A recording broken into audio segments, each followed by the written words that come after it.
다섯 번째 교회인 사대교회를 살펴보도록 하겠습니다. 사대교회를 향한 주님의 말씀은 그 전의 내용들과 사뭇 다릅니다. 지금까지 교회는 칭찬과 책망이 번갈아 가면서 등장을 했습니다. 아무리 문제가 큰 교회도 반드시 그 교회 안에 주님 보실 만한 칭찬거리가 있었습니다. 아무리 문제가 크게 드러난다 할지라도 그 교회만의 장점이 있다고 주님은 항상 앞에서 내가 너네들이 이런 형편과 수고와 열심을 가지고 있다는 것을 내가 안다, 이렇게 말씀하며 시작을 합니다. 그러나 오늘 사대교회는 분위기가 좀 다릅니다.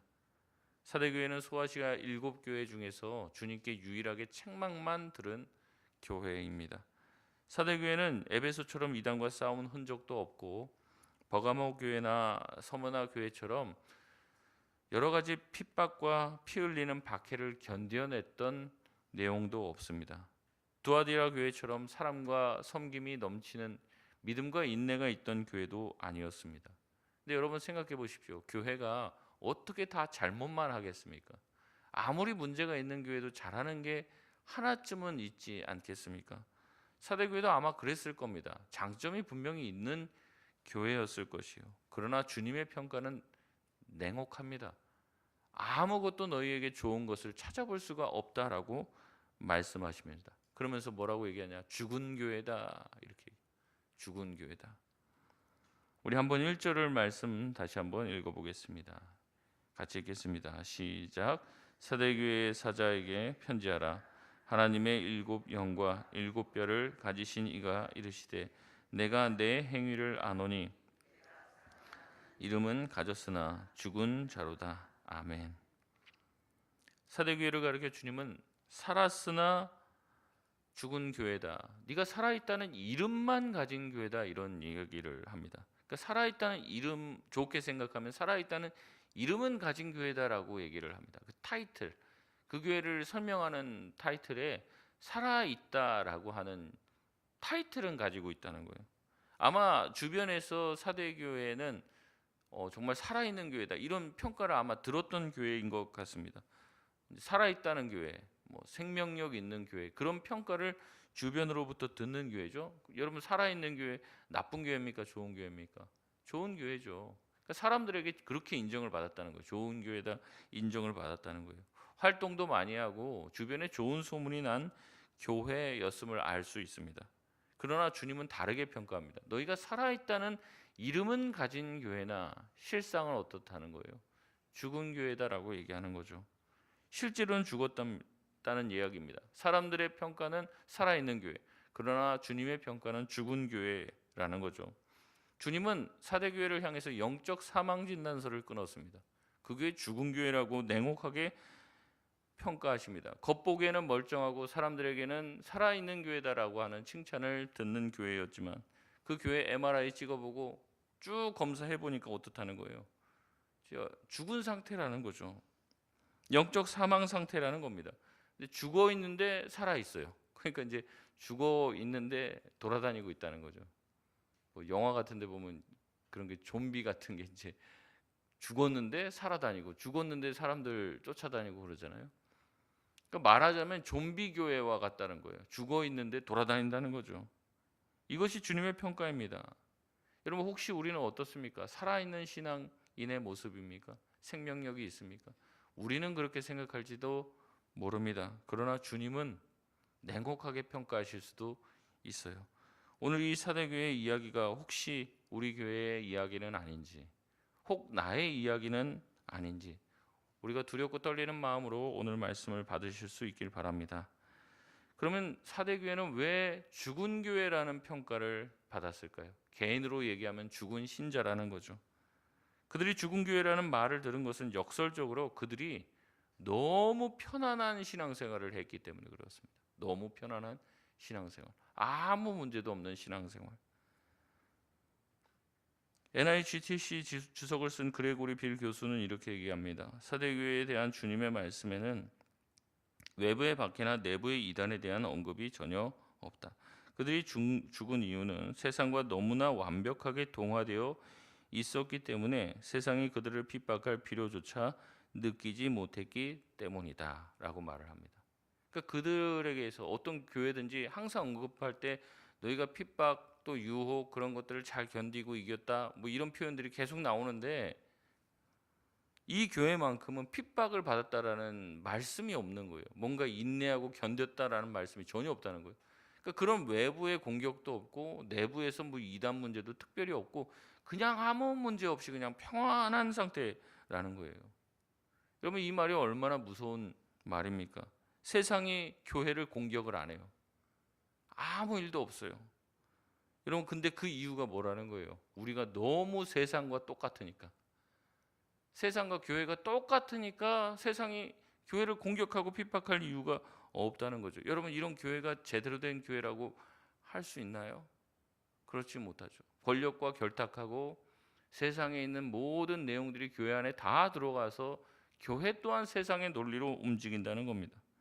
그러나 주님은 이렇게 말씀했습니다. 요한복음 15장 19절 20절 말씀에 너희가 세상에 속하였으면 세상이 자기의 것을 사랑할 것이나 너희는 세상에 속한 자가 아니요 도리어 내가 너희를 세상에서 택하였기 때문에 세상이 너희를 미워하느니라.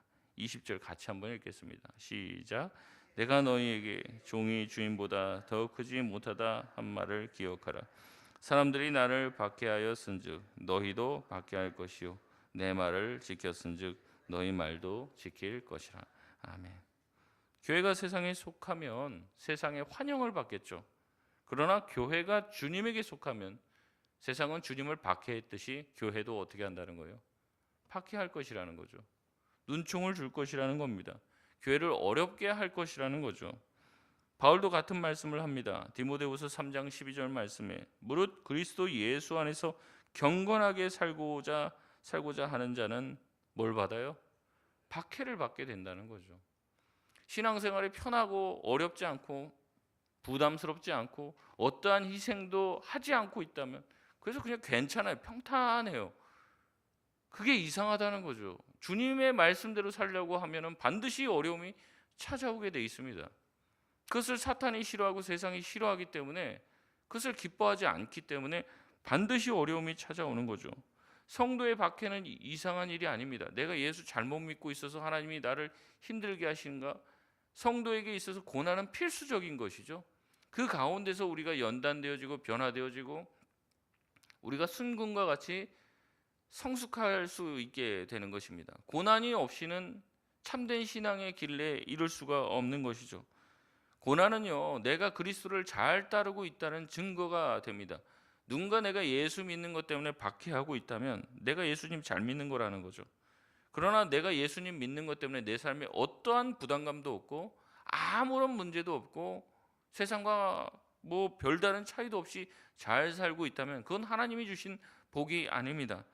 내가 하나님께 속하지 않고 세상에 속했다는 증거가 되는 거죠. 세상 사람과 같이 똑같이 욕하고 세상 사람과 똑같이 사기치고 세상 사람들과 똑같이 살고 있는데 세상이 왜 그 사람을 핍박할 이유가 어디 있겠습니까?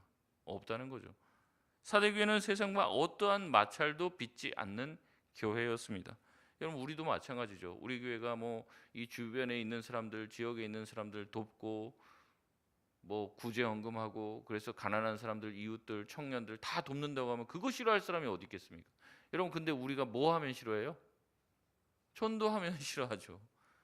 집에 있는 사람들 전도해 보려면 딱 그렇습니다. 네가 교회 가는 거는 괜찮은데 나 교회 가라고 말은 하지 마라. 그렇게 얘기하지 않습니까? 근데 그 사람에게 교회 가자, 예수 믿어라 이렇게 얘기하면 뭐예요? 그때부터 관계가 깨지는 거예요. 어려워지는 거예요. 그러니까 우리가 어떻게 합니까? 이제 말하지 말아야지. 근데 말하지 않는 거, 복음을 전하지 않는 게 성도다운 겁니까? 그렇지 않잖아요. 우리가 성도다우려고 하면 항상 어때요? 어려움이 찾아온다는 거죠. 사대교회는 갈등이 없었으니 평안했습니다. 세상과 잘 동화되어서 지혜롭게 살았던 사람들입니다. 그래서 주변에서 좋은 평을 들었어요. 살아있는 교회다. 아주 좋은 교회다. 사대 지역은 부자 도시였습니다. 그러니까 아마 교회 헌금도 많고 아마 교회도 프로그램이 화려했을 겁니다. 사람들은 다 주변에서 저 교회 부흥한다, 성장한다, 잘 되는 교회다라고 얘기했지만 주님의 진단은 저 교회 죽은 교회다였습니다. 왜 그렇습니까? 그 교회 안에 주님이 주신 생명이 없었기 때문에 그렇습니다. 생명을 가지게 되면 어제도 살펴봤지만 성장통이 있잖아요. 어려움이 있습니다. 거룩하게 살려고 하는데 어떻게 주변과 부딪히지 않을 수가 있겠습니까? 저 사람은 거룩하지 않고 나는 거룩한데 어떻게 마찰이 없을 수 있겠냐는 거죠. 여러분, 근데 사대교회도 처음부터 그랬을까요? 그러지는 않았을 겁니다. 처음에 교회가 세워지고 성장되어질 때는 아마 모진 핍박들과 새로운 믿음에 대한 반감들이 있어서 굉장히 힘든 나날을 보냈을 거예요. 그러나 시간이 지나면서 점차 사대교회는 세상과 동화되기 시작했습니다. 소위 지혜롭게 산 것이죠. 왜 척지고 사냐? 왜 등지고 사냐? 적당히 맞춰갖고 그냥 살면 어떤 어려움도 없을 텐데, 주변의 교회는 다 박해받아갖고 지금 순교자가 나오고 있는 상황이에요. 바로 옆에 도시들은. 근데 자신들만 평안합니다. 아무 문제가 없습니다. 어제도 말씀드렸죠. 신사참배 하라고 하면 핍박이 있어요, 없어요? 없는 거예요. 시키는 대로 하면은, 세상이 시키는 대로 하면은 어떤 뭐 박해가 있겠습니까? 시키는 대로 하는데. 그런데 그들이 시키는 대로 하지 않고 예수님을 믿고 주님의 말씀을 지키려고 하면 반드시 박해가 찾아온다는 거죠. 오늘날 많은 성도들이 과거의 영광을 바라보며 삽니다. 과거에 내가 청년 회장이었어. 과거에는 내가 기도를 하루에 3시간씩 했어. 그러나 신앙은 현재형입니다. 어제의 밥이 오늘의 배고픔을 해결해 주지 못하는 것과 같습니다. 10년 전에 뜨거운 영적인 그런 감격이 지금 나의 영적인 죽음을 막지 못한다는 거죠. 사대교회도 옛날에는 잘 나갔다니까요. 옛날에도 처음에 교회가 세워질 때만 해도 달랐다는 거죠. 근데 시간이 지나면서 어떻게 해요? 다 모든 것이 퇴색된 거예요. 기도도 안 하고 말씀도 제쳐놓고 그냥 세상과 동화돼서 살고 세상 동아리와 비슷하게 교회가 변해 버린 것이죠. 지금 저와 여러분도 마찬가지입니다. 지금 내 가슴이 식어 있고 말씀에 대한 반응이 없고 그냥 몸만 나와서 예배에 참석은 하는 거죠. 출석은 하는데 진정한 예배를 드리지 못하고 있다면 우리 또한 뭐예요? 나왔지만 나오지 않은 것, 살았지만 죽어있는 신앙의 사대교회 교인들과 다를 것이 없다는 거죠. 우리는 이런 교회가 되어서는 안 됩니다. 우리가 찬양을 하면 그 찬양은 진짜 찬양이 돼야 돼요. 기도를 하면 뭐예요? 진짜 기도가 돼야 돼요. 그냥 기도 신용만 하지 말고 정말 기도라는 걸 해야지 기도가 뭔지를 알죠. 정말 자기 마음을 쏟아서 자기 영혼의 깊은 곳에서 길어 올린 기도, 그냥 입에서 그냥 다다다다다 나가는 기도가 아니라 내 안에서 정말 내 영혼의 깊은 곳에서 길어 올려져서 하나님께 토해내는 기도, 거기까지 가지를 못합니다. 대부분 바쁘다고 자리를 뜨거나 아니면 견디지를 못하는 거죠. 집에 가스불 잠그고 와야 되나, 온갖 잡생각이 나서. 근데 그 기간을 통과해야 된다니까요. 그 순간을 엉덩이를 붙이고 앉아서 주님을 만나고 경험할 때까지 내가 이 자리를 뜨지 않겠다, 그런 각오로 기도를 할 때 주님을 만나게 되는 거죠. 근데 대부분이 거기까지 가지 못합니다. 그러면서 기도는 원래 이런 줄 압니다. 근데 그게 아니에요. 어떤 특출난 사람만 기도를 하는 게 아닙니다. 예배를 드리는 게 아닌 거죠. 여러분, 그렇다면 우리는 진정한 찬양도 경험하지 못하고 진정한 기도도 평생 경험하지 못하는 이 사대교인들처럼 예전에 뜨거웠겠죠. 예전에 열심히 했겠죠. 그 추억만 가지고 사는 거예요. 그럼 이 사대교회에 소망이 있어 보입니까? 없어 보이죠. 그러나 주님은 얘기합니다. 아직 너희가 완전히 끝나지는 않았다. 우리 2절 말씀 같이 한번 읽겠습니다. 시작. 너는 일깨어 그 남은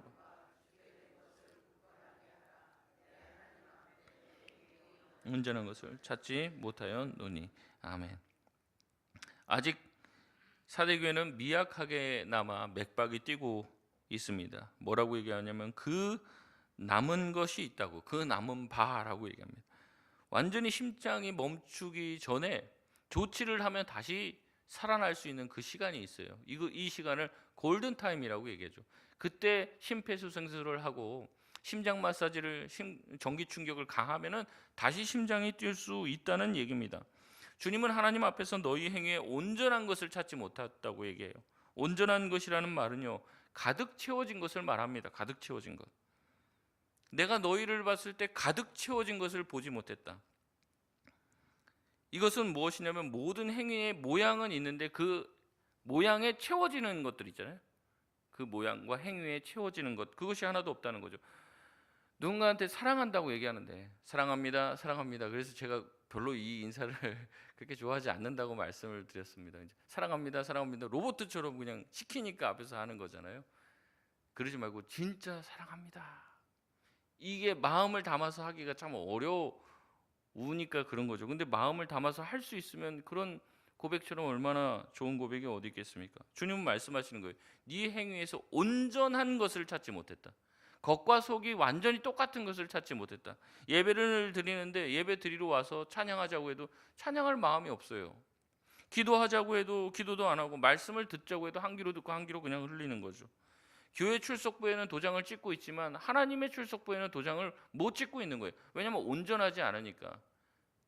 예배를 제가 말씀드렸죠. 예배는 어떻게 해야지 완성이 되냐면 하나님이 받으셔야 완성이 됩니다. 그러니까 내가 예배를 드려서 예배 처음부터 끝까지 지각 안 하고 왔다, 그렇다고 예배가 완성이 되고 드려진 게 아니에요. 그러니까 예배는 내가 드리고 나서 그 예배를 하나님이 연락하셔야지, 하나님이 받을 만한 예배가 되어야지 그 예배가 완성이 되는 겁니다. 그리고 그 예배가 온전한 예배가 되는 것이죠. 근데 내가 찬양할 때도 뭐 별로 찬양할 마음도 없어요. 기도할 때도 말씀 들을 때도 그냥 뒷전입니다. 그러면 그 나의 예배 하나님이 받으셨을까요?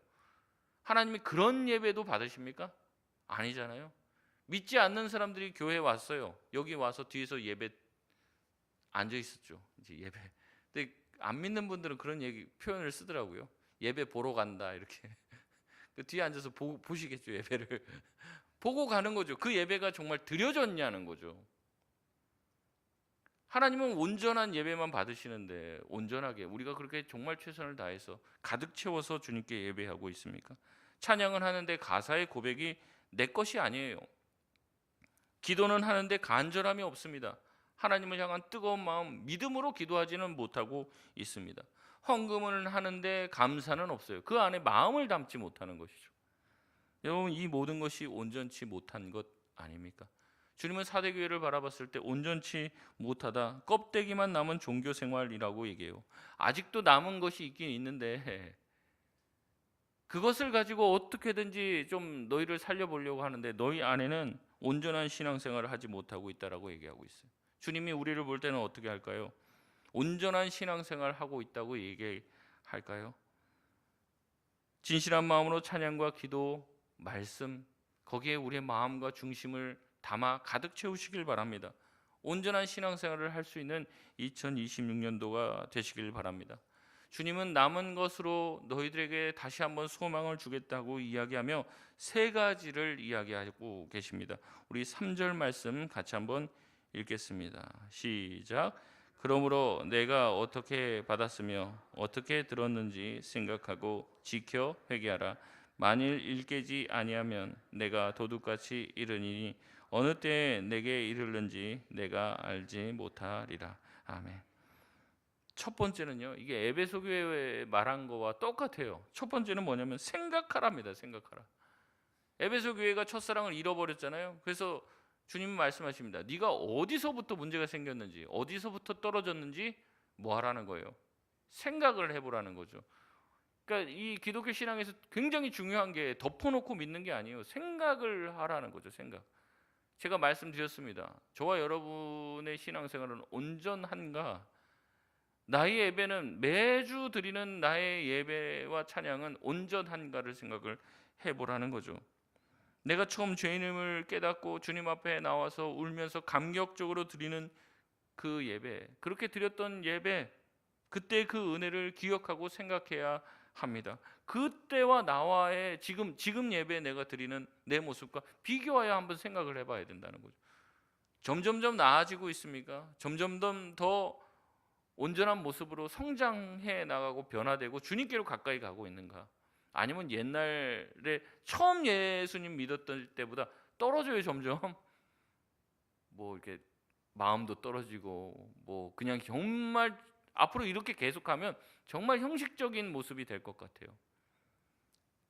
저 같은 경우도 이제 목회자잖아요. 그러니까 이게 참 쉽지가 않은 거예요. 막 부교육자 옛날에 할 때도 하루에 예배를 몇 번씩 드리니까 이제 한 2번, 3번 드리면은 이제 아이고 주일날 예배 한 번만 드리면 되지 뭐 이렇게 많이 드나 이런 생각이 들 때가 있어요.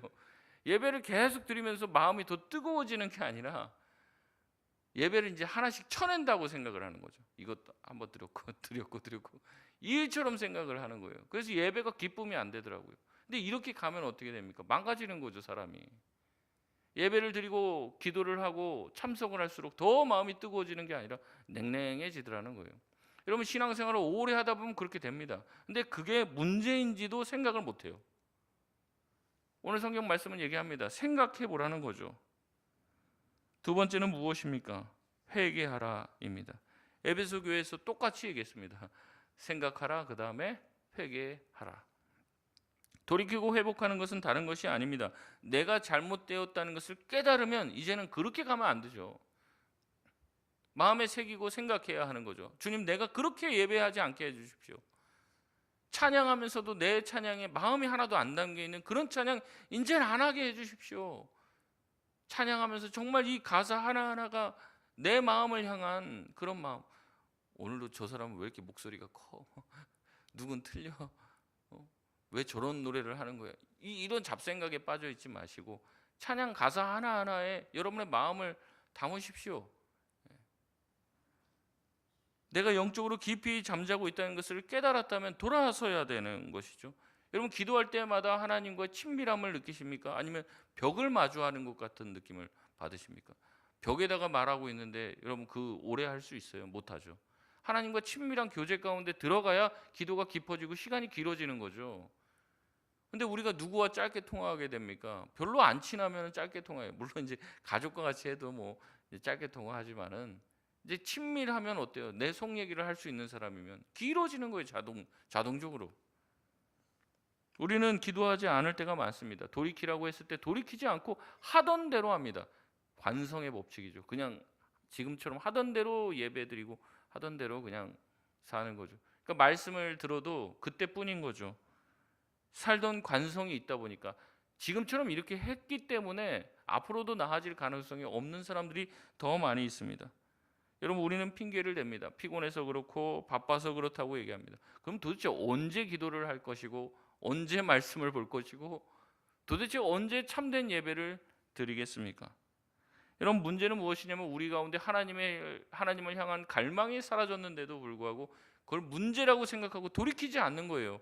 그냥 하던 대로 하는 거예요. 하던 대로. 근데 그게 주님이 가장 싫어하시는 겁니다. 여러 번 경고하고 회개하라고 돌이키라고 했는데 기회를 주시잖아요. 기회를. 회개할 기회를 주었으나 회개하지 않았다. 그게 제일 큰 문제죠. 회개하라는 얘기를 안 들었으면 모르는데 들어버렸어요. 우리는 회개하라고 돌이키라고. 근데 안 돌이키고 있다는 거죠. 여러분 우리는 찬양받기에 합당한 주님께 참된 예배를 드리고 있습니까? 그렇지 않다면 돌이켜야죠. 주님, 내가 진정한 예배, 하나님 앞에 내 모든 것을 쏟아내는 예배, 주님께만 집중하는 참된 회개, 주님께로 돌이키는 참된 회개를 하게 하여 주옵소서. 기도해야 할 줄 믿습니다. 마지막 세 번째는 뭐냐면 깨어 있으라는 겁니다. 깨어 있으라. 회개하고 다시 원상태로 또 돌아가면 안 되죠. 깨어 있는 것이 중요해요.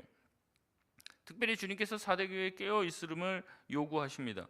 사대 지역은 지역 자체가 난공불락의 요새라고 알려져 있습니다. 그래서 쉽게 적들이 공격할 수 없는 것이에요.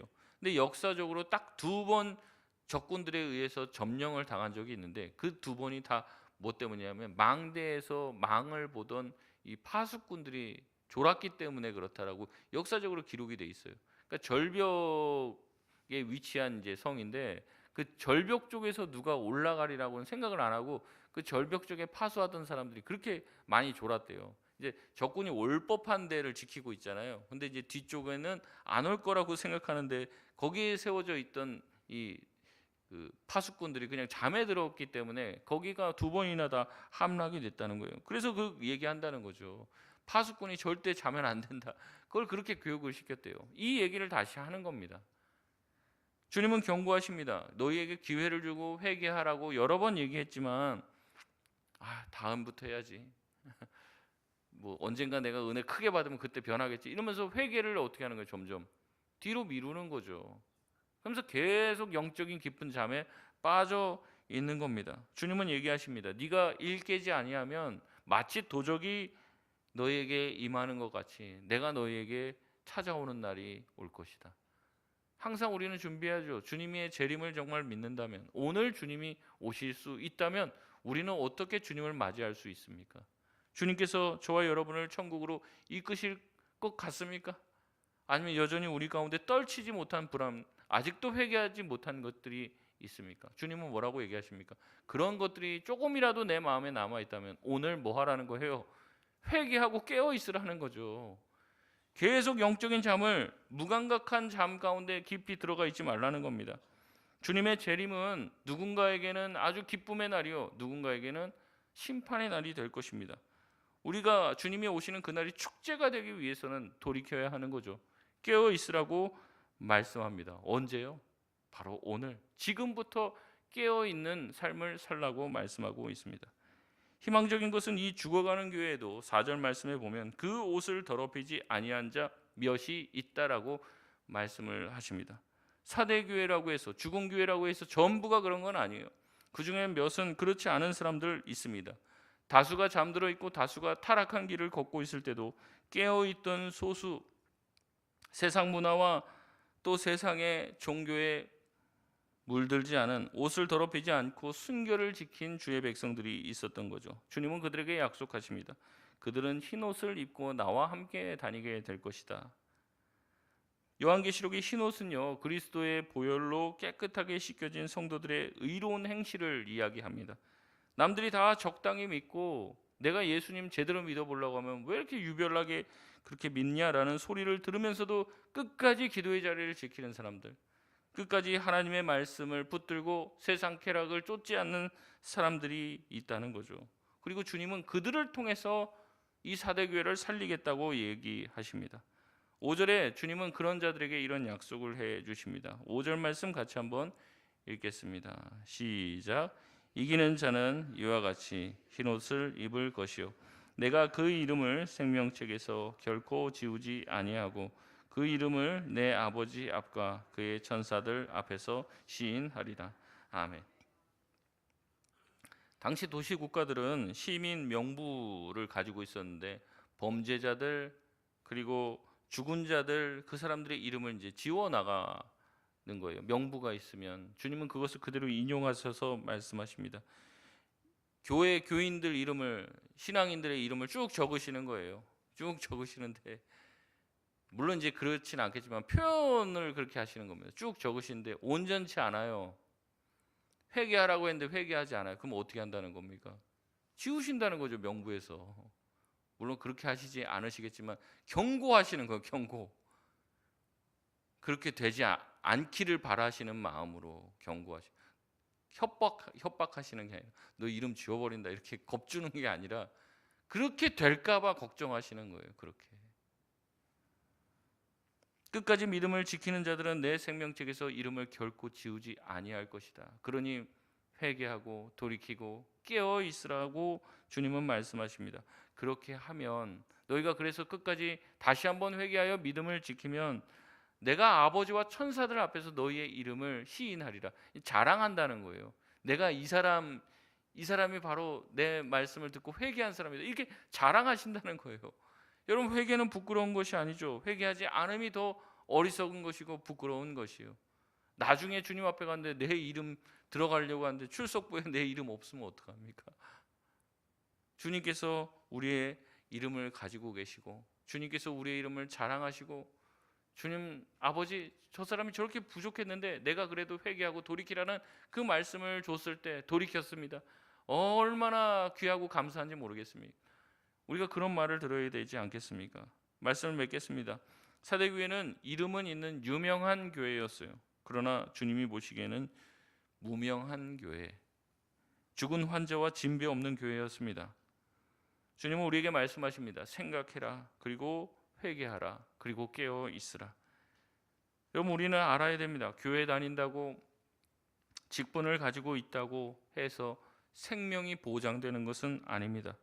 지금 우리 자신에게 한번 물어보시길 바랍니다. 나는 살아있는 믿음을 가진 자인가? 주님 보시기에 아니면 이름은 가지고 있으나, 이 이름이라는 게 직분이라는 단어랑 똑같은 단어예요. 내 이름은 가지고 있으나 실상은 죽은 신자의 모습은 아닌가? 내 안에 죄악에 대한 아픔이 있는가? 하나님을 향한 뜨거운 열망과 사랑이 있는가? 말씀에 대한 찔림이 있고 반응이 있고 영혼들을 보면 안타까움이 있는가? 아무런 영적 감각이 없습니까? 그러면 그게 다 뭐예요? 지금 응급실로 빨리 가야 돼요. 시체는 반응이 없어요. 말씀으로 찔러도 반응이 없고 아픔도 슬픔도 고통도 느끼지 못합니다. 근데 하나님에 대해서 내가 그래요. 지금 십자가의 말씀을 들어도 하나님의 사랑에 대해서도 찬양하면서도 어떠한 감각도 없어요. 기쁨도 없고 사랑도 없고 슬픔도 없고 아무것도 느끼지 못해요. 그럼 내가 지금 어떤 상태예요? 영적으로 죽은 상태죠. 아무것도 못 느끼니까. 그럼 문제가 있는 거잖아요. 지금 수술대에 가야 돼요. 지금 응급실로 뛰어가야 됩니다. 주님은 솔루션을 얘기했다고 그랬죠. 해결책을 생각하고 어디서부터 문제가 생겼는지 생각하고 회개하고 깨어 있으라고 말씀하십니다. 주님은 오늘 이 새벽 우리에게 말씀하십니다. 이곳에 있는 모든 분들이 우리가 입은 옷을 더럽히지 않는 그 몇 사람이 되시길 바랍니다. 저와 여러분의 기도가 멈춰버렸던 교회의 심장을 다시 뛰게 만들고 교회의 전기 충격기가 되어서 더 이상 껍데기 신앙만을 가지고 자랑하는 것이 아니라 살아있는 주님 주신 야성을 가진 참된 생명을 얻은 믿음의 사람들 되어서 주님과 동행하는 진짜 그리스도인 다 되시길. 그래서 우리의 이름이 주님의 생명책에 아주 깊이 각인되어 있기를 주님의 이름으로 축원드립니다.